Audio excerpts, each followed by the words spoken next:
Welcome back, everybody. Another episode of Everybody Needs a Nudge. This week's guest is a fellow podcaster. He has his own podcast.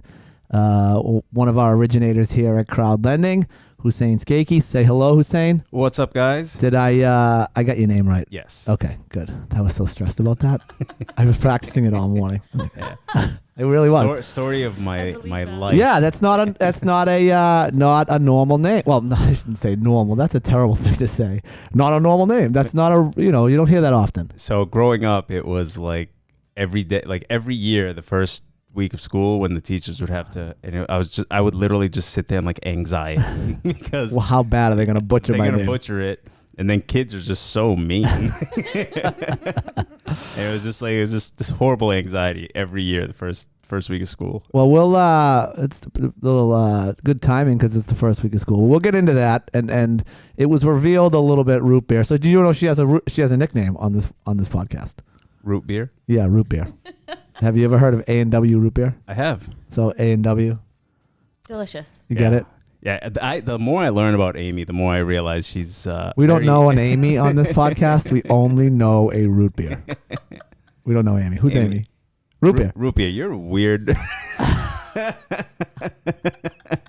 You're an odd kid. She's got a lot going on. Yeah. So what we learned pre-show today, as we did our mic check and everything, is that Hussien hasn't listened. He's listened to some of the podcasts, but let me just tell you how this works. So I'm going to do a little bit of a recap on what's been going on in my life for the past week. Nice. We're going to do corrections from last week's show. Okay. Oh, I love it. Okay. So there's some corrections, and feel free to jump in at any time. And then we'll get into you and how you got all the little nudges in your life. Oh. I actually had someone stop by today, and they wanted me to know that they were one of the nudges on your life. So. We'll get to that. So, what's going on in my life? So, hockey season started for my son. That his first couple of games. They won two games, 2 wins. No big deal. No big deal. Just winning hockey games out there. But we had, there was a little bit of an incident. There was an allegation, and actually, you guys can jump in on this. There was an allegation during the game of a racial slur. Oh. Yeah. And so the ref brought it to my attention. So I said to the ref, okay, what did he say? From your side? Yeah, against my team. Now, I've had my kids, this team's been together for like 5 years. All super nice kids, no real troublemakers, because we sort of, there's like attrition, right? Like you get rid of the kids that are trouble, the parents that are trouble, and you try to get a good group of kids. And I've been super lucky with this team that we've had sort of a core since, 3 or 4 years ago. We add one, lose one. But to put it in perspective, we didn't add or lose anybody this year. Carried the same team over from last year, which usually doesn't happen. So I know the kids, I guess is my point, right? And none of them are that type of kid. So I said to the ref, what did he say? What did he say? Who did he say it to? And did you hear it? And the ref said, I don't know. I don't know who he said it to, and I didn't hear it. But I'm going to report it to the governing bodies. He had to report it. So I'm not begrudging the ref. He gets an allegation like that. He has to report it. My question is, do you think he has to report it if he doesn't have some sort of factual basis to do so? That was my big hang up, and I got a little heated about the whole thing. I think you hit him with the legal side of things. That's what I did. So for Dan has this tactic, all right? It's if you come up to him with something, he'll hit you with just like a bunch of specific questions that like you would not remember. And then because you don't have an answer, you automatically are in like the inferior position. Right. I don't do it to put you in the inferior position. So this poor ref is just doing his job. Yep. And Dan over here wants to give him a hard time. 100%. That's what happened. It's not 100%. I was upset that he didn't have the facts, and I said, you can't make the allegation if you don't have the facts.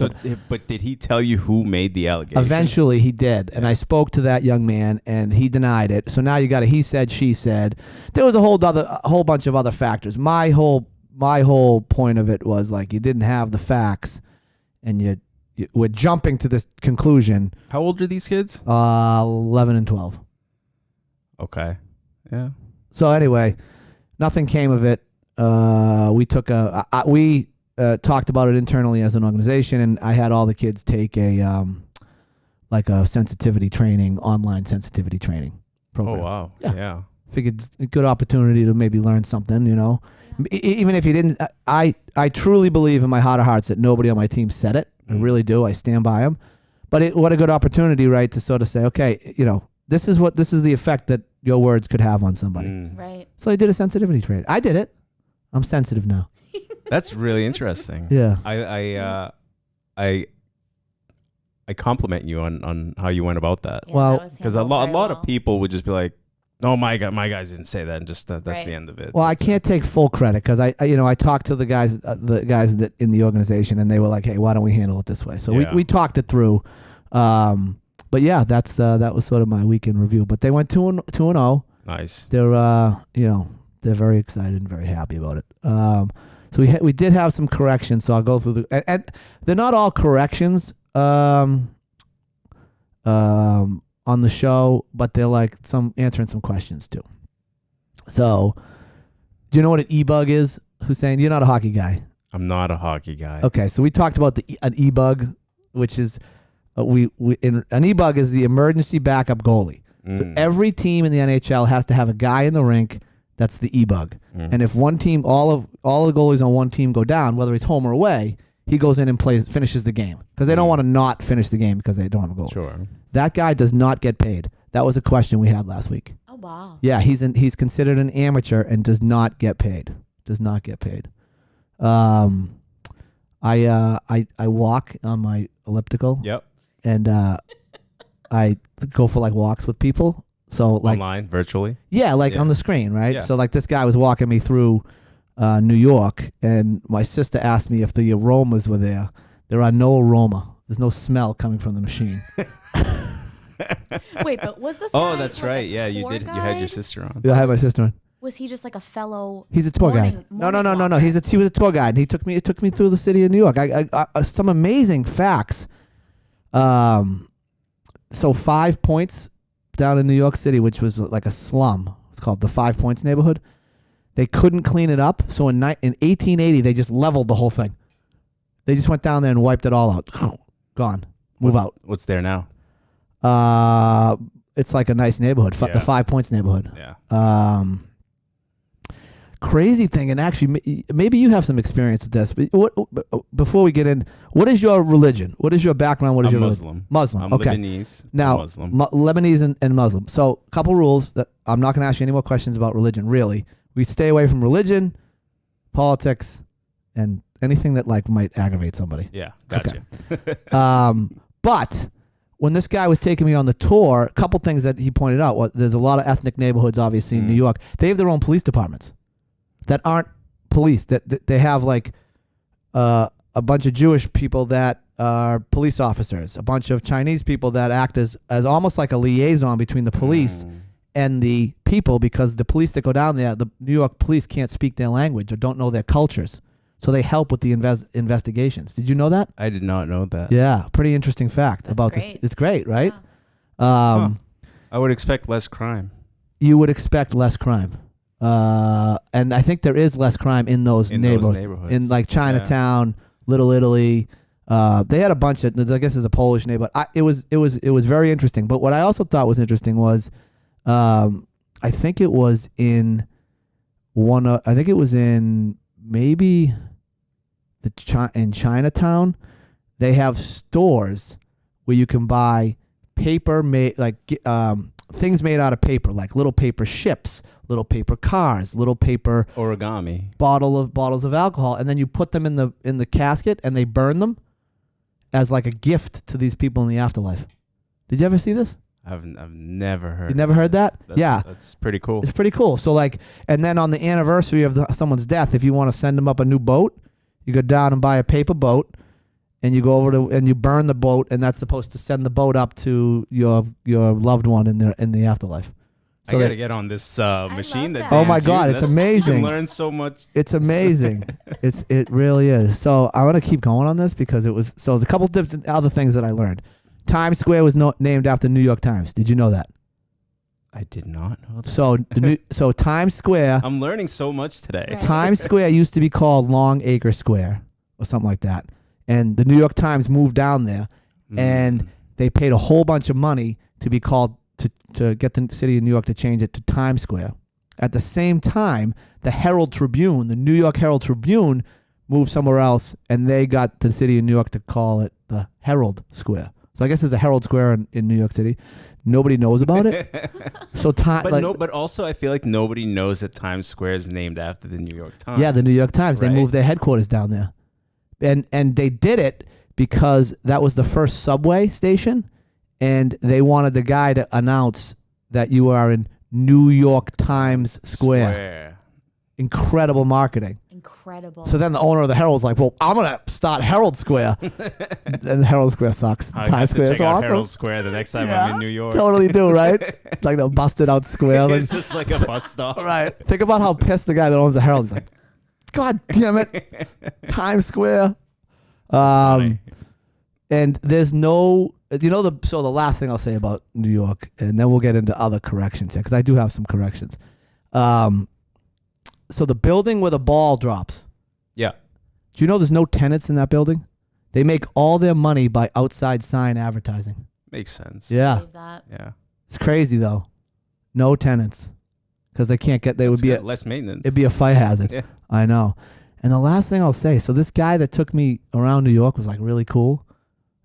He was like a really cool guy. Like I would hang out with this guy. Like kind of like he had that like New York swagger. You know that like Italian New York swagger. Had that, but he had like a nice beanie on. Like he was styling. So I started Boston this morning. The guy is such a loser. He's wearing like a Patagonia. He's like talking about Hobbit. Oh, he's Hobbit from Cambridge. Total. I'm like, you're a dweeb. I have to walk with you for the next 9 mornings. So how many of these are there? So there's a bunch. So I did. There were 4 walks on New York. There's like 9 on Boston.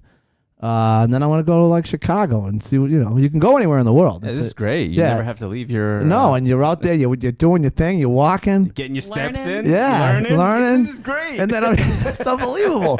And then it really is like I look forward to, and then I'm sharing my knowledge with you guys. Yeah, dude, this is awesome. And I don't have to interact with people, which is good for me. That's, Yeah, That's me not too. your strong suit.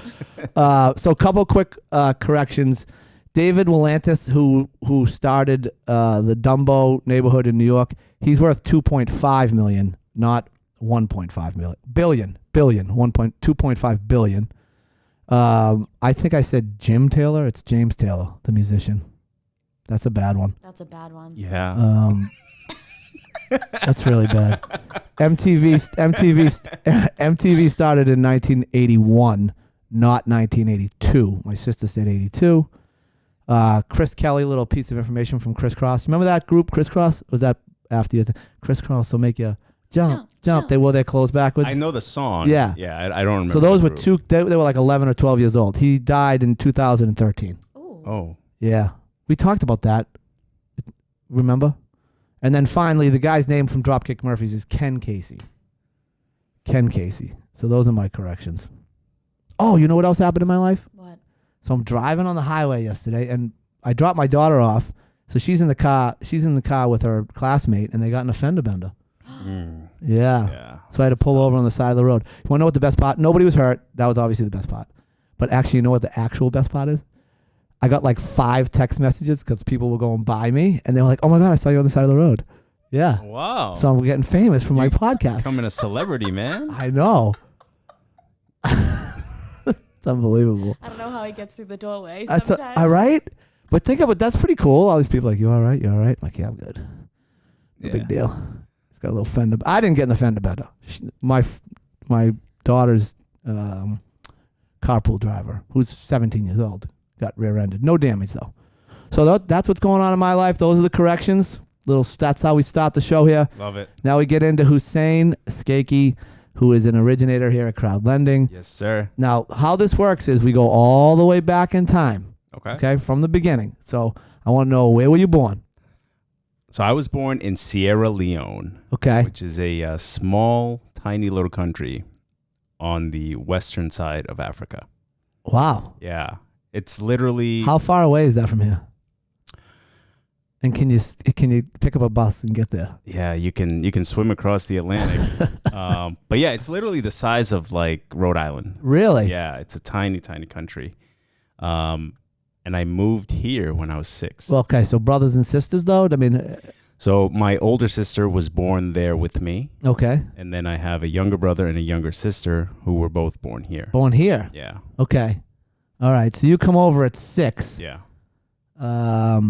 Why? Why do... So there was a civil war going on in Sierra Leone. Jeez. Yeah, over blood diamonds. Like if you ever see the movie Blood Diamonds, that is why we came to America. I don't know what that is, so can you explain to me what that is? Yeah, so conflict diamonds are like diamonds that are mined in, non-humane ways, Okay.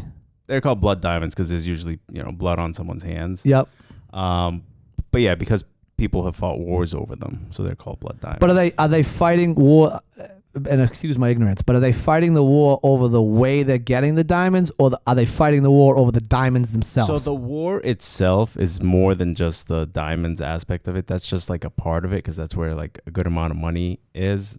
Like civil war is civil war, right? Yeah. So there's, one group doesn't want the group that's in power there and they go to war. But because Sierra Leone was a former British colony, like all the major money industries are run by British companies. Sure. So like that was part of it too. Yeah. So it's just like many different reasons, and it's so tribal and all this stuff. Like I don't want to go through a history lesson of it, but that war is why my family came to America. So do you have specific memories of like the wartime? Yeah, so it's interesting. I was 6, but there's a couple incidents that I definitely remember. Like I remember seeing like, people getting like there was incidents in the streets. Yeah. Right. Like so like and Violence. They were violent. Yeah. I remember one time we were at my uncle's house, and I don't know why this sticks in my mind. It just does.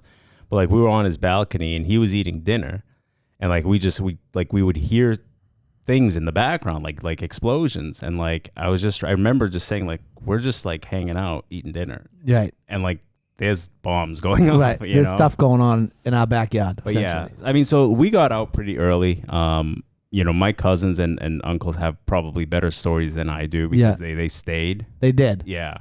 Is there any family still over there? Yeah, I have a lot of family still there. You do? Yeah, a lot of them, especially on my dad's side, they stayed. And even a little bit on my Were they mom's side, fighting in too. the war? No. So it's an interesting place. So the Lebanese people, or even anybody that's non-Sierra Leonean, wasn't generally involved in the war. Like, Okay. It wasn't actually fighting. Like, it was between Sierra Leoneans. And, like, I was born there, but, like, even I'm not considered a Sierra Leonean. Like, I like that word, Leonian. Yeah. I do too. That's a great word. so it's just an interesting situation. But yeah, a lot of the Lebanese people left and then went back. But the ones that stayed, I mean, there was like a couple years there where like they were fearful of, Yeah, it was touch and of their go. lives. Yeah. That's very similar to me growing up, going to grammar school at the Lutheran church. Having my brother drop me off. Apples and oranges. Yeah, I mean, right. I mean, just like similar tracks. So you come over here in 6th grade. It's you, your mom, your I was dad. 6 years old. 6 years So I old. was I'm in sorry. first grade, You, your yeah. mom, your dad, and your older sister. So my father actually came before we did. Really? Yeah. Because he had to try it out, see if it was actually any better. He took America for a test drive. Yeah. So I think, he came here, and then like about a year later, the rest of us came over. And did he come to this area? Yeah. So he came to Massachusetts because he had a friend that came a year prior, and he was in Massachusetts. Okay. So that's how a lot of like immigrant relationships and neighborhoods start up, because why would you not go where you know somebody? Right. Yeah, that was a big thing on my show that I watched, how all the neighborhoods in New York started. Essentially, you get off the boat, you go down to whatever, the Polish area, Yep. the Jewish area, the Irish area. All right, so you get here in 6th grade. Do you speak English? First grade. First grade. I keep saying 6th grade. Yeah. 6 years old. First 6 grade. years old, 1st grade. Get it in your head. Jeez, Yeah. unbelievable. All right, so 6 years old, Yes. speak English. No. What? Yeah. So I didn't speak English. So you come over, you're the kid with the funny name The funny name. and can't speak a lick of I English. have no idea what's going on. But the interesting part, You speak wonderful English now, doesn't he? Right. well, I think if you learn something young enough, it's almost you're not going to develop an accent. So here's what I'll ask you. Do you think in English or do you think in your native language? Which is what, by the way? Ooh. Right? So I my- always wondered That's that. a sick So question. my native language. That's like real podcasting. I have two native languages. No, One is, you can't have two native languages. no, you do, so one is Arabic because I'm Lebanese. So we grow up even in Sierra Leone, in the house between the family. There's a lot of Arabic, and then the other language is a broken English language. It's a combination of broken English and broken French, that the Sierra Leoneans speak. Oh, wow. The national language of Sierra Leone is English Okay. because it was a British colony. Yep. But everybody speaks this other broken, Like a language. mix between the two? Yeah, it's like a broken English, broken French. Like it's an interesting language. But I spoke that just as much as I spoke Arabic, between being born and coming to the United States. Okay. So So you had some experience and knowledge with the English language. yeah, I mean, you definitely know some words. But yeah, I remember like I was in class those first few weeks, and I knew I had no idea what was going on. Right. However, I don't remember the moment it switched over, but it was instant. All of a sudden you understood All of a it. sudden, I knew it and I could speak it. And I think it was because like the TV shows and like Full you're immersion. still young. When you're Yeah. young, it's like it's instant. Yeah. It really is. I think it was only like a few weeks in, and I was speaking English. So the first major nudge in his life is a civil war. Right. That's a pretty significant nudge, right? Right off the bat. I'm a big nudge guy. You are, yeah. All your nudges are big. So you moved to what town? Stoughton. Okay. Stoughton, Massachusetts. Which is where you are now. Which is where I am now. Yeah. Wow. Yeah. So you moved to Stoughton. You're in Stoughton schools, first grade. Now, as you make your way through, are you playing any sports? Yeah. So when my parents, they weren't really like familiar with like the whole system and Of course. stuff like that. So it took us like several years to really get into sports. Like, my mom, her English wasn't that great. She wasn't comfortable like getting too involved with everything right away. And then she had also had my little brother, so the time commitment to it wasn't there for her. Right. And what was the language that was being spoke in the house? Speaking? So we Unbelievable. the school actually asked my parents to speak English at home so Yeah. that we could learn it better. So think about that for a second, Yeah. and where we are now in society. So how old are you? I'm 33. So what's the math on that? That's 25 years ago, call Yeah. it, ballpark. Yeah. And school was saying, speak English at home. It's completely opposite now, Yeah. right? It is completely opposite. It's like, speak whatever your native tongue is at home, and we'll teach you English as a second language at school. Yeah. So it's not that full immersion experience that you had. So I think my sister and I did take a year of ESL Okay. because that was still going on back then. Because I remember they would take us out of one class and take us to this lady that would like teach us English. And I was like, I had no idea what was going on. Right. Like, thinking about it now, I'm just like, I'm just sort of going with the flow. Right. Yeah, it's really very inefficient. I think the best thing is just full immersion. All the TV shows, speak it at home, speak it, with the other kids. Yeah. Literally, like as a young kid, you need no more than a month, and So- you'll be speaking another language. So now you're the new weird kid, the funny name, getting Yeah. pulled out of class to go down to the special class. Dude, it just kept compounding, man. Unbelievable. I don't even know how you made it out And of I there. had no idea what was going on. Right. Yo, just, I this just is wanted to great. get home and Yeah. like watch TV. Yeah. Speak some Arabic. Right. Oh my god. All right. That's crazy. So do you eventually start doing some? You must get involved in some activities. Yeah, then started playing sports. Played baseball, basketball. Like in Stoughton. Stoughton's part of the Hockomock League. So Yeah. there's this rec league. It's called Stoyak, and like we played that every year. Like Yeah. that was like my favorite thing to do was play Stoyak basketball. Basketball. Yeah. Like I wasn't great or anything. Right. I just loved playing. Yeah, that's what Yeah. sports. That's what youth sports are all about. And I don't want to jump too far ahead, but then in high school, played baseball. My favorite sport, believe it or not, out of all those in high school was tennis. Really? Did 2 years of tennis. So you played baseball in high school. So you go to Stoughton High? I went to Stoughton High. Okay, so at this point you get by the 9th grade you must you're kind of like Oh, everybody knows you. I think by 4th, 5th grade, like it was like there was no difference between me and like the other kids. Yeah. The only time I felt really there's some difference was in middle school after 9/11. Okay. Yeah, so you felt it then, right? Because like people, like my name was Hussein. Like you hear these names on TV, you don't know what's going on. There's a guy named Saddam Hussein, and he's a bad guy, and like, you know, and at that age in middle school, like, you know, kids are just ruthless, brutal. You know, so like I didn't even like know how to like comprehend it all, like what was going on. Like I was just like, I'm a normal dude. Like my family's not killing people. Like, so it took like, you know, but luckily I had some friends that I was like close with. You had a so crew. Like, yeah, it wasn't like, you know, there wasn't anything between me and my friends. Right.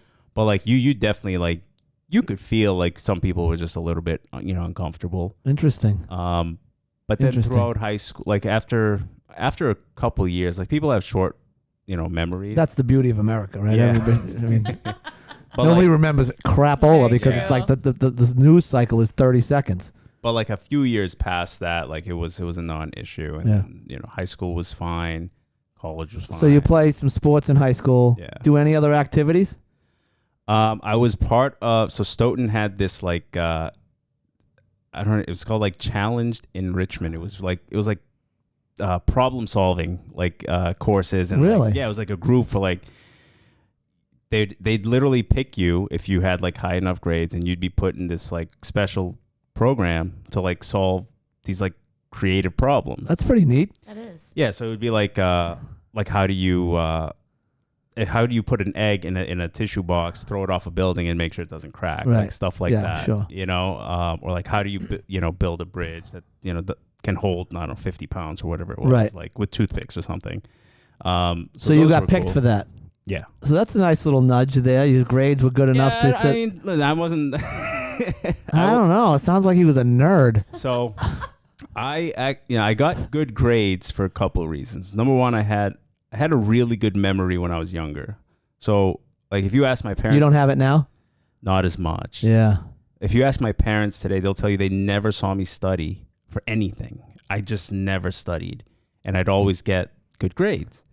This is people out there, make sure you're studying. Yeah, it's not, I don't give this as advice, but like what I would do, like so I would take good notes. Yep. That's what I did. I took really good notes, and then 5 minutes before the class, I literally would just open my notebook and go like this, and just like cram it all in like 5 minutes, and then I'd take the test. So you had a photographic memory. That's what that is. I mean, could you? So I'll tell you why I think that's what you had. So that was sort of my method of studying all through law school. Yeah. Is I would take notes and I would essentially rewrite my notes. And I have vivid memories of when I was taking a test. I would see like the answer flash in front of me. Where it was in the notes. Yes. Right? Yeah. So that's a photographic memory. That's what you're talking. So I had that. I had the same. Do you still have it? I definitely don't. I think I don't know that I do. What I can tell you is that I retained nothing. Like it was like in my brain, on the paper, gone city. Yeah, after the test was done, it was done. Gone. Yeah. Now, we talk about my brother who never listens to the podcast. He's the type of guy that retains everything. That's amazing. Like he would, if I sat here with him and started talking about like that thing about the 5 points in the city, he'd know the whole history. Oh, wow. Because he would have either read a book on it and he remembers he's got all the facts. Now, sometimes I'm like, I wonder if he's just bullshitting the facts because he knows that I don't know the facts. You ever just look it up? So he can say whatever he wants. Oh, that was John Smith started that revolution in 1842. And, and you're like, wow, that's amazing that you know that. But no, I've never fact checked him. I don't have the time to fact check. I mean, I hope he's telling me the truth. Yeah. But yeah, I mean, that was, I guess I was lucky to have that, but so how much older is your older sister? So my older sister's 2 years older, and she's still around here.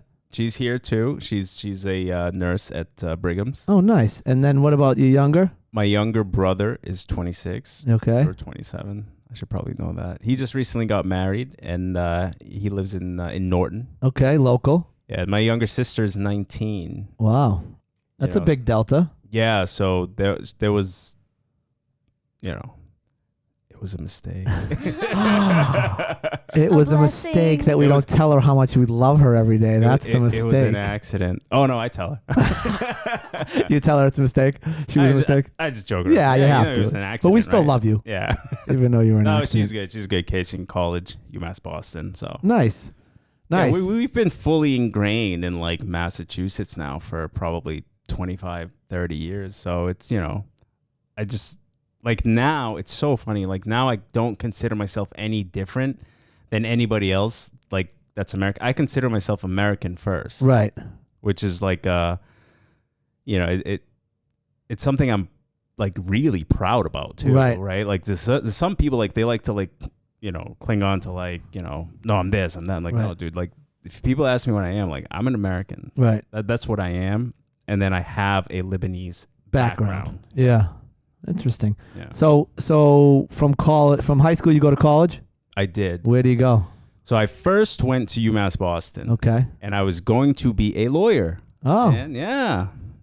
Unbelievable. A year and a half in. So I always had like architecture and real estate in the back of my mind. Like I love these things I'm passionate about, but like I just sort of like the idea of like being a lawyer. Yeah. Like I thought it was really cool, and I thought I could be good at it. I was not feeling the amount of work that it took. Not the amount of like work, the amount of reading. Yeah, it's a very a lot of reading. Oh my God. So like people that know me now, they're like, "Oh, dude, you read all the time." Like, yeah, I read what I want to read. Yeah. So I remember there was one class where the teacher assigned. So I'm now in my third semester at UMass Boston. UMass Boston. Why'd you pick UMass Boston? It was just I couldn't afford to go live at a school. Okay. UMass Boston, you could commute there. Yeah. I had some friends that were going there, and I was like, we'll do this. Okay. There wasn't much more thought behind that. But in my third semester there, I remember I was in this class. There was 2 incidents that made me pull the trigger on UMass Boston, and they're a great school, by the way. I have nothing bad to say about them. They got dorms there now. It's amazing. Yeah, they've done an incredible job. What they've done there is amazing. So I'm in this one class, and the teacher's assigning the homework, and it was 200 pages of reading. And I'm sitting there, and I'm like, I'm not doing that. Like even if I tried to do it, I would not have been able to do it. Right. So that was the first incident. Like, so I'm already pissed off that week, right? And then like that Friday. So that was like on a Monday or Tuesday. I remember this so vividly. And then that Friday we go to this other class. It was an anthropology class. It was like a special elective that you had to take or that you could take. And I don't know why I chose that, but I did. The assignment for that teacher, he wanted us to go to the zoo. Lost me there, but observe the apes and the chimpanzees and write a paper on how it relates to evolution, how it relates to human beings. Fine, no problem with the exercise. Sure. But I was like, I don't need to go to the zoo to do that. I can just watch them online. Right. But then he said, oh, by the way, you need to bring in the receipt from the zoo. And I just lost it. You lost it. I was like, this is just, You couldn't get past that. I just couldn't get past the fact that like that was a homework assignment in college. Going to the zoo. So. And not on your own merit to. It was just give them proof. I think it was just so much stuff compounding. Yeah. Like the 200 pages that I didn't read, and then trip to the zoo. And then in the back of my mind, when were you supposed to read and go to the zoo? They didn't even. Nobody has enough time to do that in a day. These guys, man. But and I think the whole thing, the reason I was so frustrated probably was because I think I realized that I was doing something I didn't want to be doing. Right. And I think that was the nudge. See what he did there? You're getting it now. Yeah. He's getting it. He's getting it. I always knew I loved real estate, and I loved drawing real estate. Like that was like a hobby of mine. I would draw homes. Right. I wish I could find where my old sketches were, but like I'd literally draw like different Sure. luxury homes, and Yeah. that was That was your hobby. my hobby. So I decided I knew I wanted to be in real estate, but I knew I still needed to get a degree because my parents were not having me just drop out of school. Right. That wasn't an option. I wish it was, because I think I would have preferred that. But You would have dropped out yeah. and Yeah. been done with the whole thing. Yeah. I mean, if you ask me today, like my opinions on higher education, I think the system is just really flawed. I think it doesn't benefit the kids as much as it should. Yeah, I think if you take advantage of it, I think I think that there's different paths through college, and some can be beneficial and some are not beneficial. Yeah. And I think without a proper guiding hand, you can end up wasting some money. Yeah. I also think, like, what is the career? What is the goal? Right? Like, if you want to be a doctor, yeah, you probably should go to college. You have to. Yeah. I think that's how it works. I don't think there's a lot of doctors that don't go to college. There's a whole Law lot school, you got to go to college for law school. Yeah. Engineers, you should be going to college. I completely get that. Yeah. But there's a lot of people that aren't doctors, lawyers, or engineers.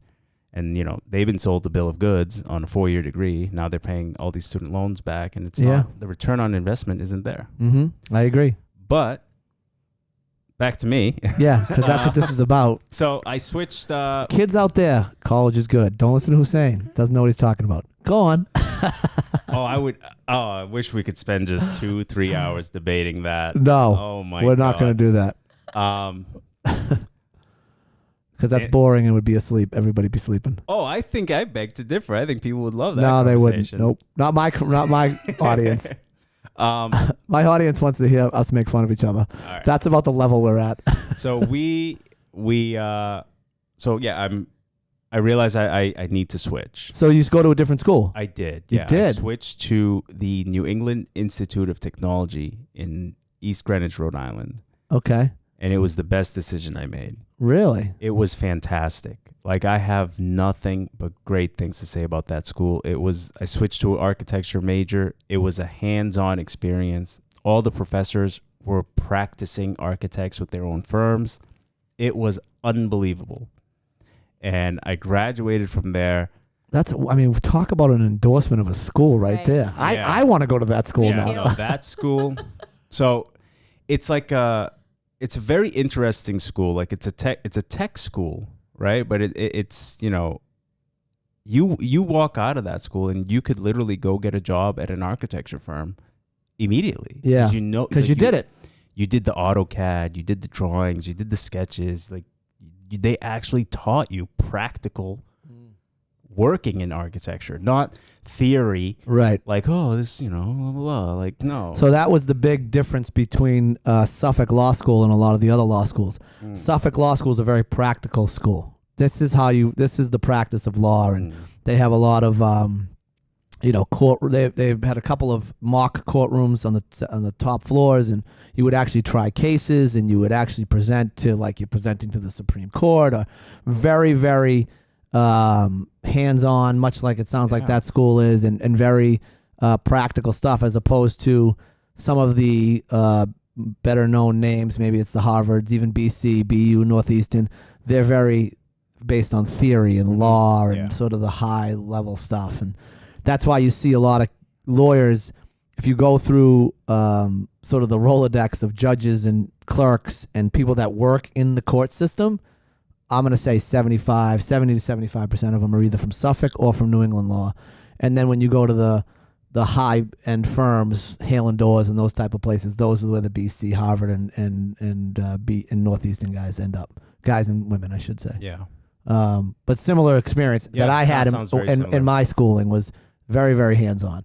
But you don't go into architecture when you get out. No, I don't. So, like, I loved my studying of architecture. I thought it was great. I still have skills that I learned from that I apply even to today. Yeah. It taught you construction. It taught you, like, how does the house actually put together? Yeah. Right? Like where is how does the foundation connect to the wood that's the framing of the house, and like all that stuff, which I thought was pretty cool. That is cool. Yeah. And then but I knew I didn't want to work in an office 9 to 5 drawing plans. Like, I would just go crazy. Yeah.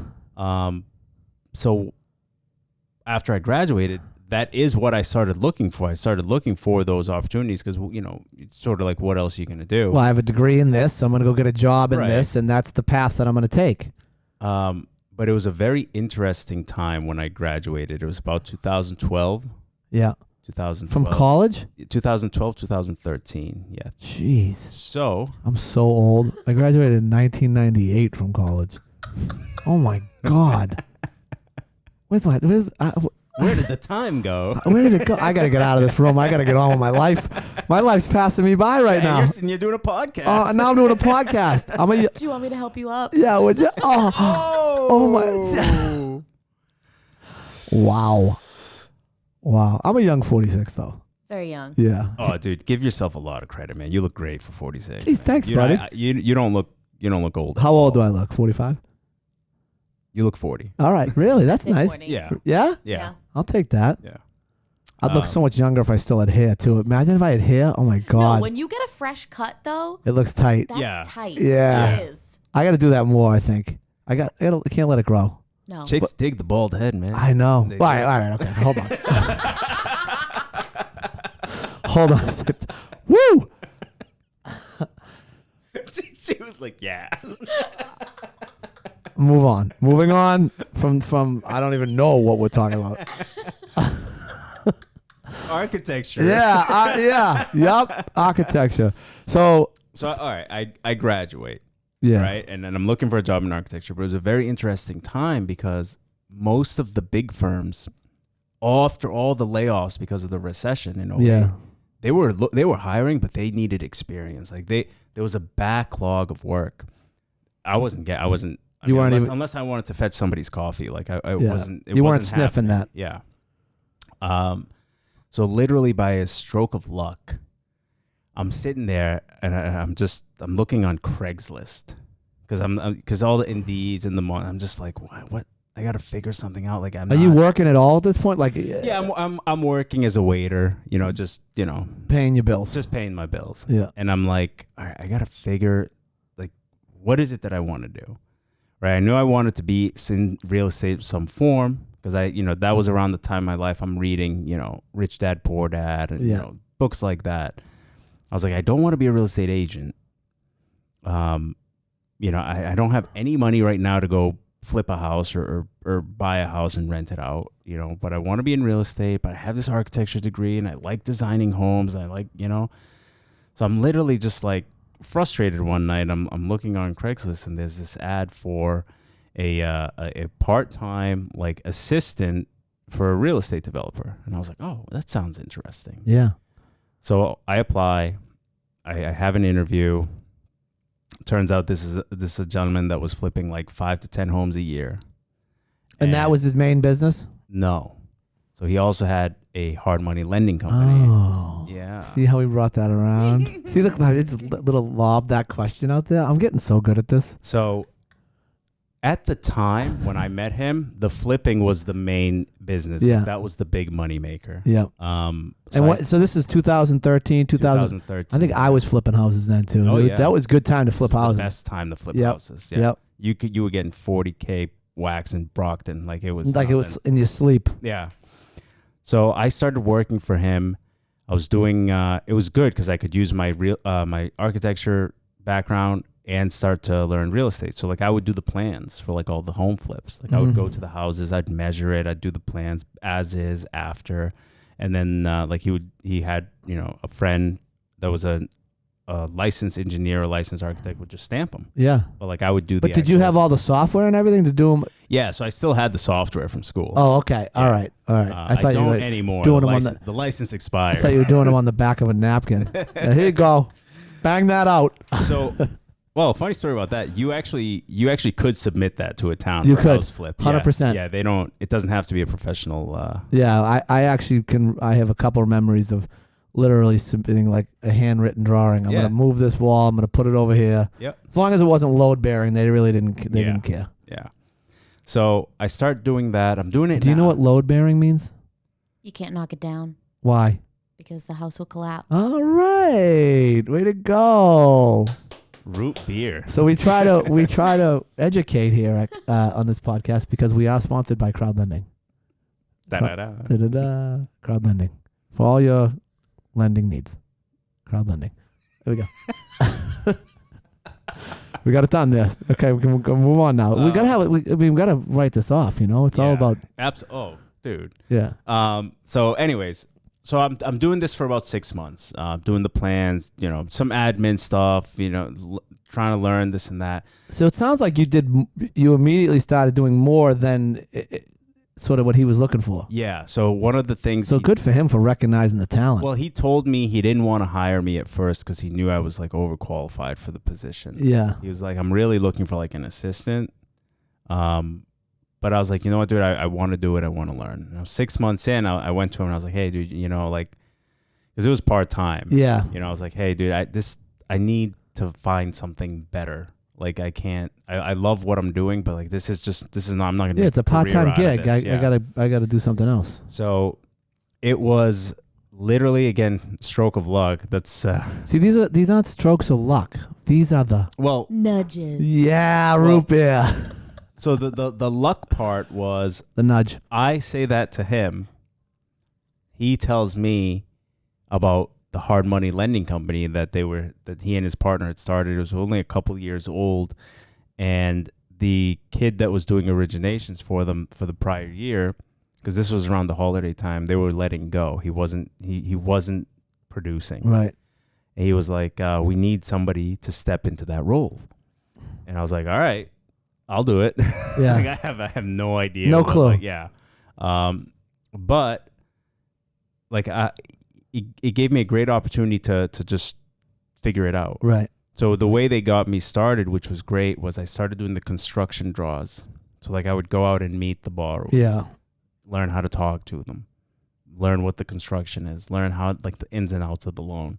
So I started doing that, and I'm like, I'm doing that for a while now, and it's great, right? Because I'm meeting all these real estate developers, and I'll spend like time chatting with them. So I'm getting advice from them. Right, because you got nothing else to do. Yeah. Right.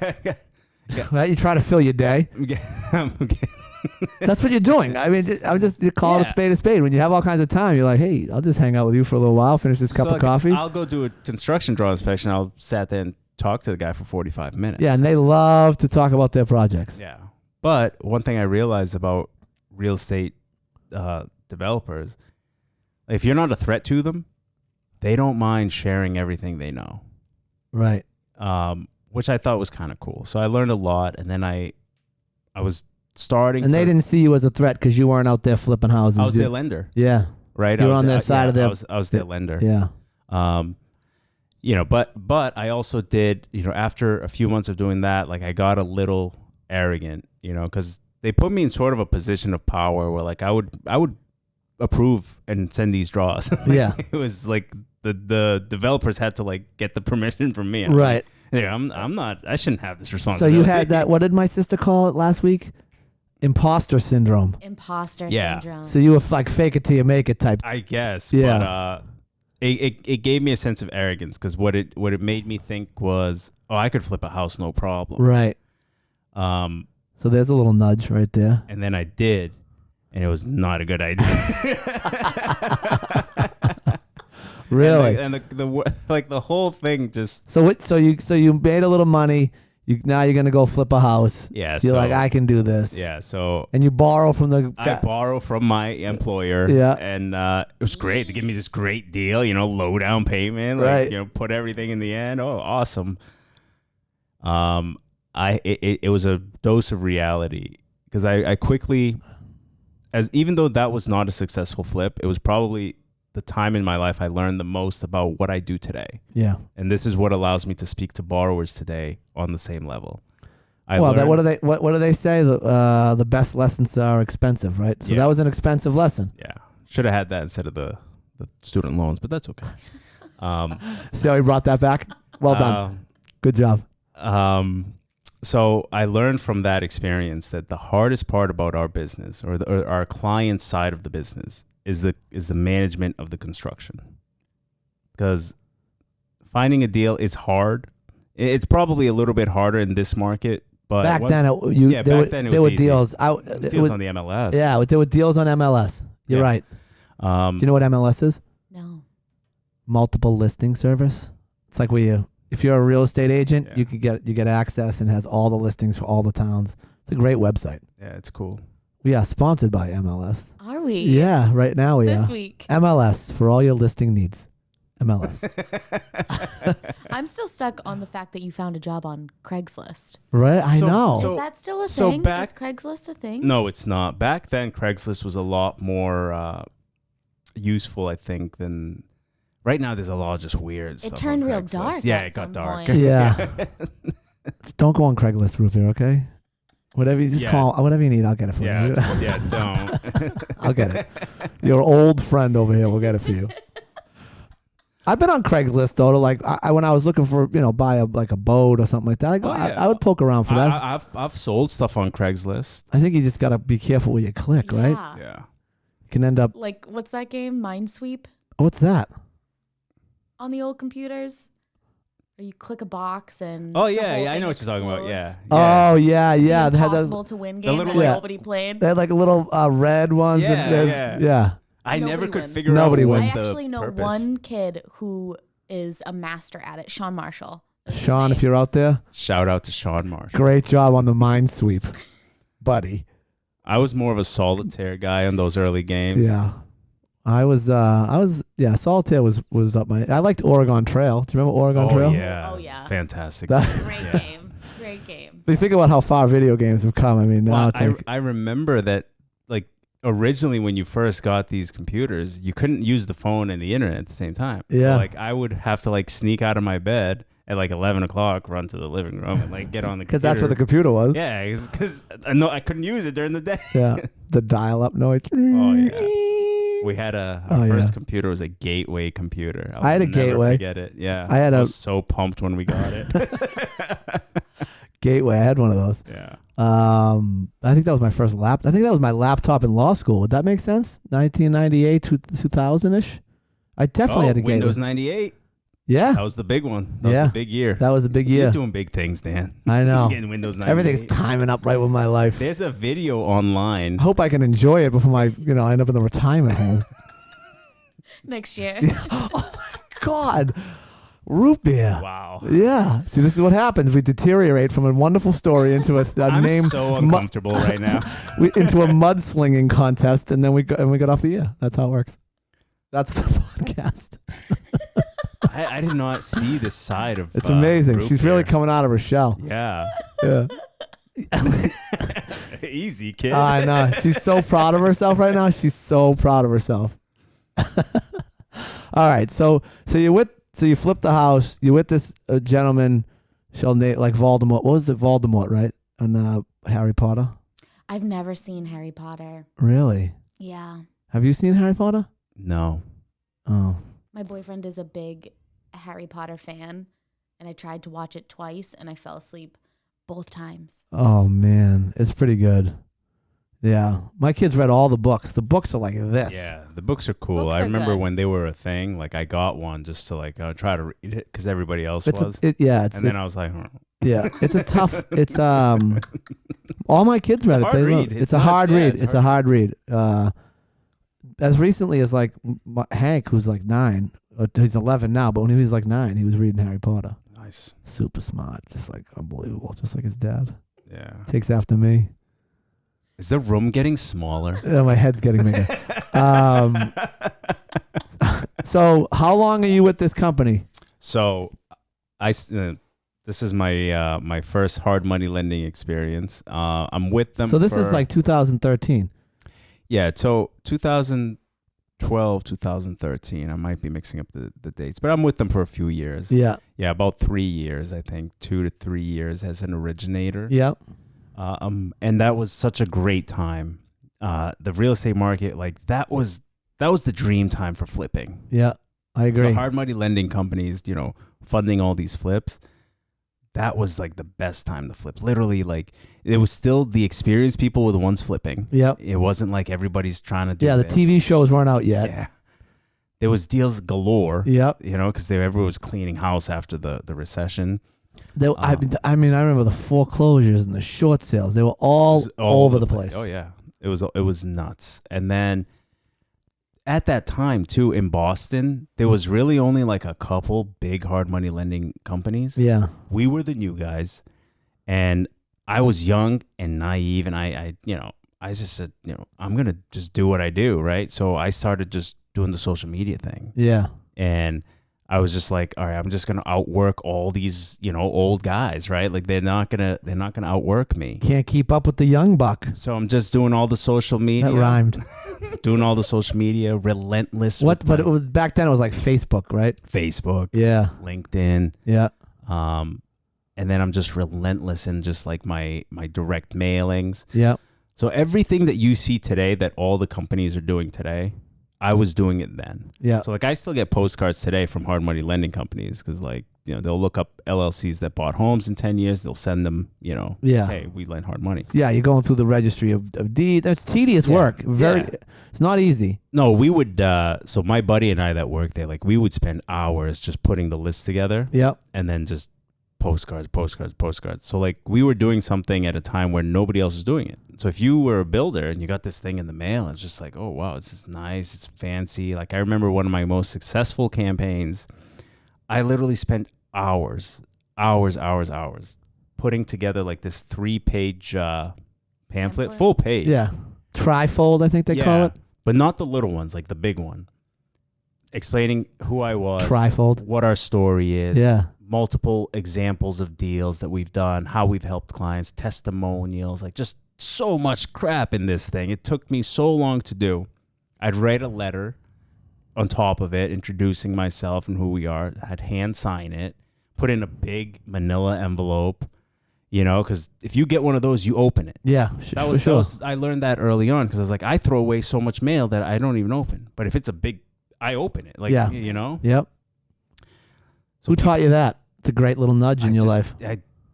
Myself. I was just like self-taught, self-nudge, internal nudge. I always kept trying to think of like, what can I do that's different than everybody else? Yeah. Even if it doesn't work, if it's different, it has to work. Like I just always. That was your mindset. Yeah, it has to work if it's different. Different is better. So then all of a sudden, like these people, my phone started to ring. Like it would take like a couple months after sending them out, but then like my phone would ring. Hey, dude, I got your letter. It's pretty cool. Can I come meet you? Stuff like that. And like I'm like 24, 25. I'm like, you want to meet me? Yeah. You want to buy me lunch? Yeah. What's going on? Yeah. Again, imposter syndrome. Right. But my first 5-6 months of originating loans, I originated zero. And my employer just kept pushing me and just saying, hey, just keep going. So we see that now, like whenever you try to bring somebody in, they go for like 2 months, they don't get a deal, and then they move on to whatever the next shiny new thing is. There's nobody with any staying power. Yeah. I think it's also like, it's a mindset thing. Like I wasn't doing deals for those 6 months, but I knew I would be doing deals. Yeah. I knew if I just kept going and kept doing what I'm doing, like somebody has to call with a deal. Like amazing. If you're sending out, 1,000 postcards a month, at some point one of those has to be a deal. Like it has to be. And then it's just a numbers game. And postcards are so cheap. You do 1-2 deals that it pays for itself. It's a non, it's not like a money thing. But yeah, just. Sometimes like I don't often sit here and like think back on it. So like, that's why that's what we talk about on this podcast. It's very cathartic. People get to come in and think about how they got where they are. I could have easily gotten discouraged. Yeah, but I think it was just at the right place at the right time. I had somebody that believed in me. Yeah. And even though I no longer work for them, I still just have like a place in my heart of just like gratitude. For that I feel like we should call him. I know. On the phone. And I'll tell him that I have replaced him. I'm the captain now. I'm the captain now. Do you remember where you were with Hussien? I'm now him. I'm now you. Goodbye. I am the captain now. Goodbye. Is he still in the business? Yeah. Oh, yeah, they're still in the business. They do some little bit differently than we do, some other states and things like that. Okay.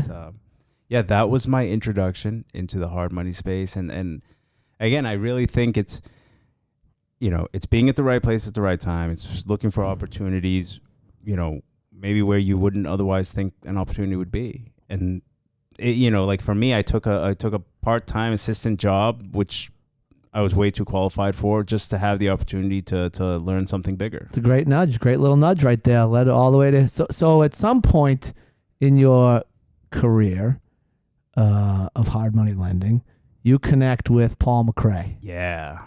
Yeah. My man, Paul. He's Paul and I met on Instagram, just to show everybody the power of social media. That's so weird. Slid in the DMs. He slid in my DMs. No way.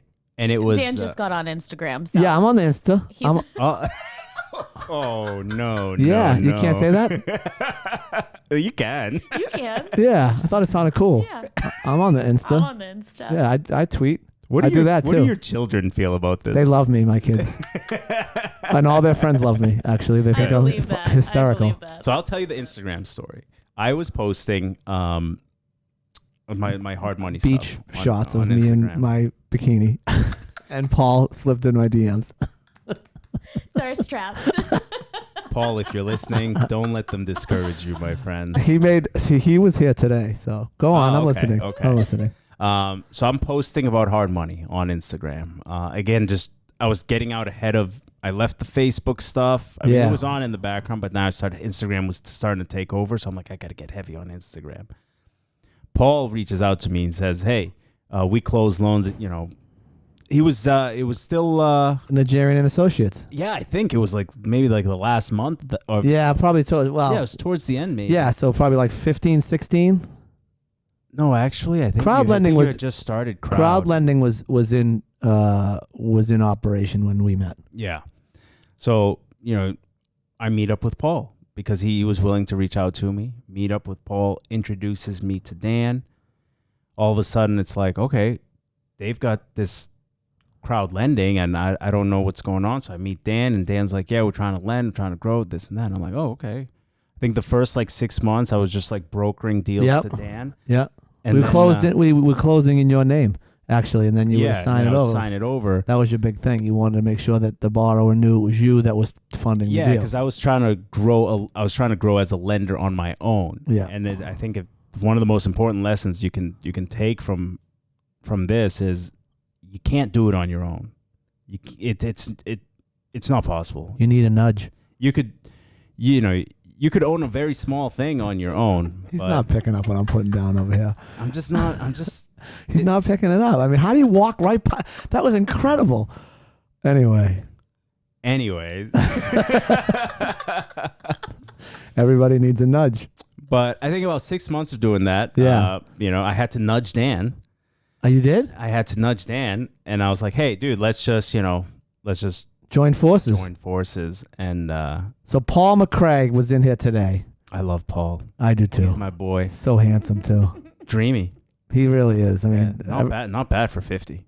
Is he 50 yet? I don't know. I just assume all you guys are 50. I think he's higher 40. Yeah, I don't know that he's had. Oh, you know what? His wife Carrie just had her 50th. They just went away for her 50th, and he's right around that same. He might be 49. But she's a young 40. She's a young 50 now. 50. Yeah. 50. Yeah, she does not look 50. No. No, but he neither does. does Paul. No. Yeah. No. Something's going on at the McRae house. No. Ain't that the truth? Oh. So he was in here today, and he wanted me to make sure that I reminded you that he was the nudge that brought you to crowd lending. He was. Yeah. He was. And it's just so weird to think about. That was over maybe 5 years ago. Yeah, it's probably 2016. And I can remember when sort of that imposter syndrome again, I jumped into this business, and I was meeting with guys like you, and for some reason I thought you had been in the business at that point. You were in the business 3 or 4 years, yeah, right? about 5 years. Well, not 16. Oh no, 3. Yeah, 3 years. Yeah. But I felt like you had been in the business for 25 years. Yeah. That's in my mind. That was sort of, I was like, wow, he's been around the block. And what I quickly realized was it's lending money, among other things, is the oldest business in the history of the world, right? Everybody's been borrowing money and lending money and paying interest forever. It goes back as far as you can imagine. Yeah. But the space that we're in really ramped up in the last 10 years. Like you said, there were a few hard money lenders out there, but it's really been the last 10 years where you've seen some ramp up. So I every time I would meet with somebody, I'd be like, oh, this guy's been around forever. And I'm like, well, forever is 2 years. Right. So I was never concerned that anybody had that much more experience than I had. Yeah. And I think when you talked earlier about sort of mindset, like you knew you were going to get a deal, that was an important mindset for me to be sitting in a room being like, okay, I probably know as much as this guy, or maybe even But more. I think you cut yourself short because you had experience in the business. Yeah, You not you specifically flipped. hard money. Right, Yeah, but you, yes. You flipped. Yes. You closed. You were an attorney. Like Yeah. you knew just as much as any hard money lender Right, would know. but I didn't realize that until I realized it. Yeah. Yeah. You know what I mean? Yeah. And so a good lesson, right? Don't sell yourself short, Yeah. especially based on whatever experiences you have. And if you don't have the experience, fake it till you make it. Yeah. Right? So I played golf with a long time ago. I played golf. I'm gonna leave his name out, but I played golf with a guy who played on the Olympic hockey team in 1980, and we'd go to the driving range. We played in a tournament. We'd go to the driving range. He'd hit it down the middle, great shots all the time. Get on the golf course. He'd hit a shot, couldn't find his ball every single hole. So this goes on for like 2 days. I'm like, hey, what's going on? He's like, well, I just get nervous and I'm like, you played in the Olympics. You played in college. You played in the Olympics. You played in the NHL. And he's like, I never once felt like I belonged. He's like, my whole career was fake it till I make it. He's like, I used to come off the ice and say to myself, phew, fooled him again. And this is the guy who played at the highest level. So I tell that story not because I want to call the guy out or anything, but because the power of the mind is such a powerful thing. Like even as this guy's doing it and proving it every day and playing at the highest level and like being on the ice at the end of these games, and he still in his mind didn't think he was good enough. Yeah. Wow. And that's a hard way to go through life. Definitely. As opposed to me, who thinks he's awesome at everything, even though he isn't. I like that mentality though. It's always like the underdog mentality. Yeah, I'm a big underdog guy. Gives you something to prove people wrong. Yeah. It's a very powerful method. All right, so I'll ask this question. This is do you operate from a place of a desire to win or a fear of failure? What motivates you? Ooh. So right? Today's the day. I am hot. That's a great question. It is a great question. And Thanks. For Appreciate me, that. it's a desire to win. And the reason I say that is because like I haven't in a long time really sat there and thought, oh my God, like what if I fail? Like what if I don't produce anything this month? Or what if it's a bad year? Because if year after year you're telling yourself like at some point, if you just keep doing what you're doing, you're going to have a deal. Like I take everything one deal at a time. Yeah, but that's okay. But so you're saying you're trying to win. Success motivates you. So right now, I think Paying the bills motivates you because you got a new baby. yeah.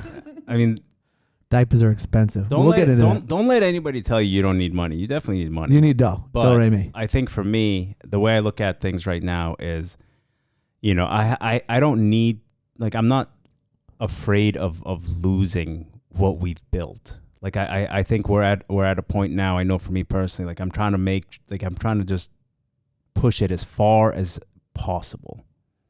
So like I'm not coming from a fears standpoint Right. when it comes to my work.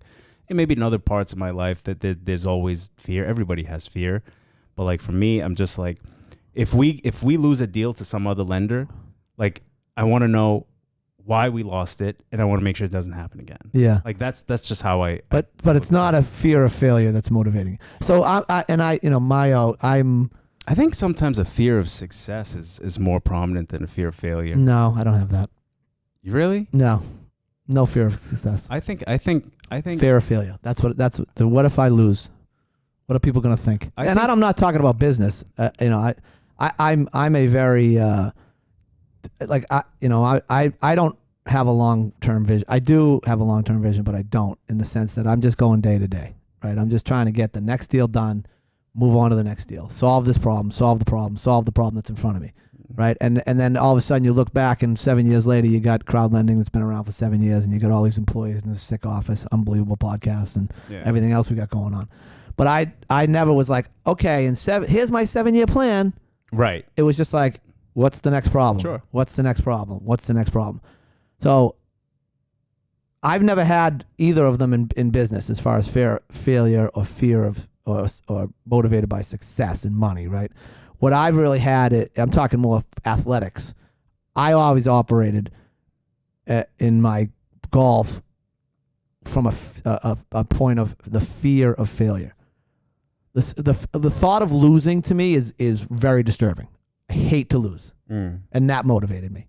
That motivated me to practice, because I was like, oh my God, if I don't practice, I'm not going to beat this guy. And if I don't beat this guy, I'm going to be a loser. So hating to lose was my motivation. Was more motivational than wanting to win. Correct. Interesting.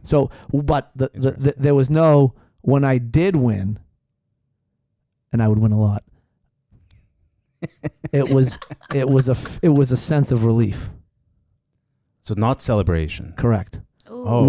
Which Interesting. now has, and now we're talking about me too much, but I don't play a lot of competitive golf because of that. Because I didn't enjoy it. Yeah. I don't, that feeling of fear, whatever it was, and me was afraid of losing, which is so stupid, but I didn't enjoy it. That's interesting. Yeah. Love it. Relief as opposed to celebration. Yeah. That's cool. Yeah. That's cool. Some serious stuff right there. Hey, whatever works, man. I you know what, Dan? It doesn't matter if you had fun.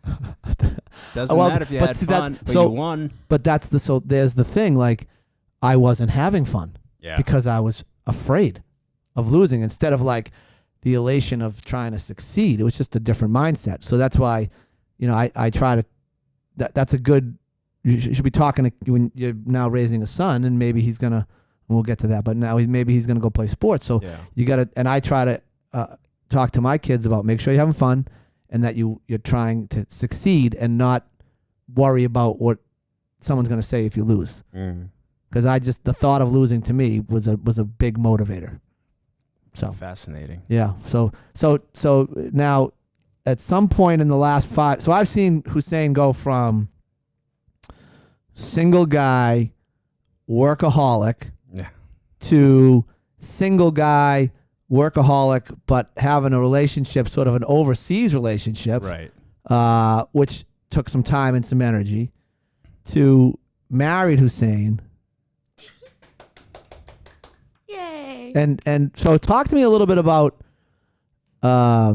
this is interesting to me, like the courtship. Yeah. So I was single for a while and dating a lot of different girls. Oh yeah, player. Oh, What's up now? One thing I realized was, and this is such a, like, sometimes I don't quite understand why it is this way, but this is just who I am and what I prefer. Even though I consider myself American, Yep. I knew that if I was going to get married and have a family, I wanted the girl to be Lebanese. Okay. I wanted that culture, because if it's at this generation where it's either we keep it or we lose it. Yep. Okay. So that was a big thing for me. And there's plenty of Lebanese people here. There's plenty of Middle Eastern people here. But what I realized is my generation,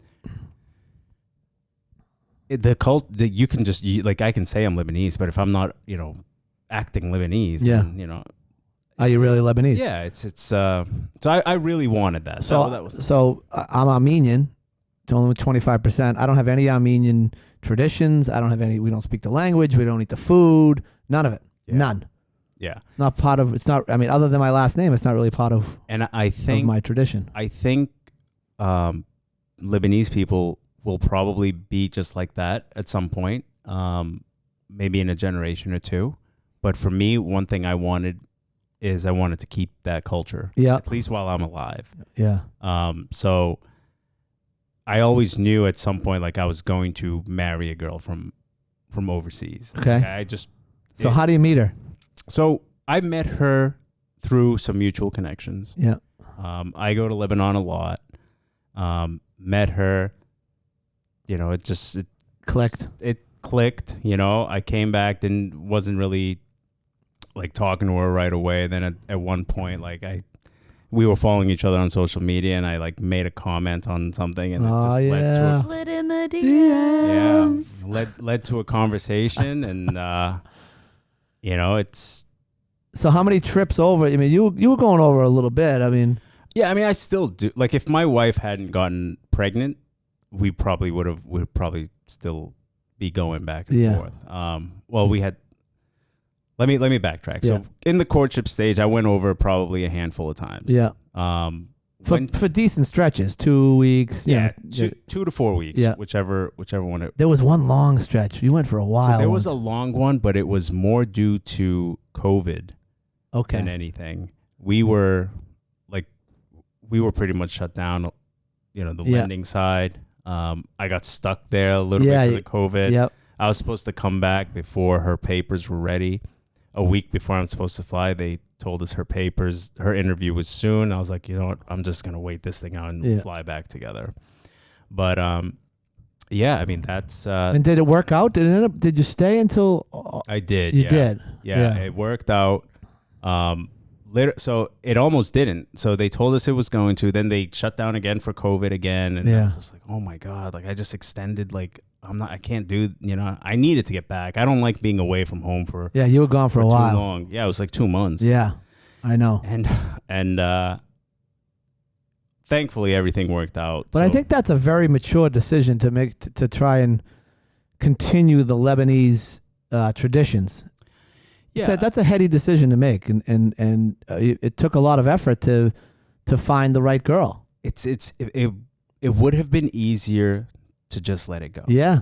You know, but because you can always, hey, you know, if you need to be Lebanese for a week, you can fly to Lebanon and hang out, right? But for me, it was more like, this is a part of my identity of who I am as a person.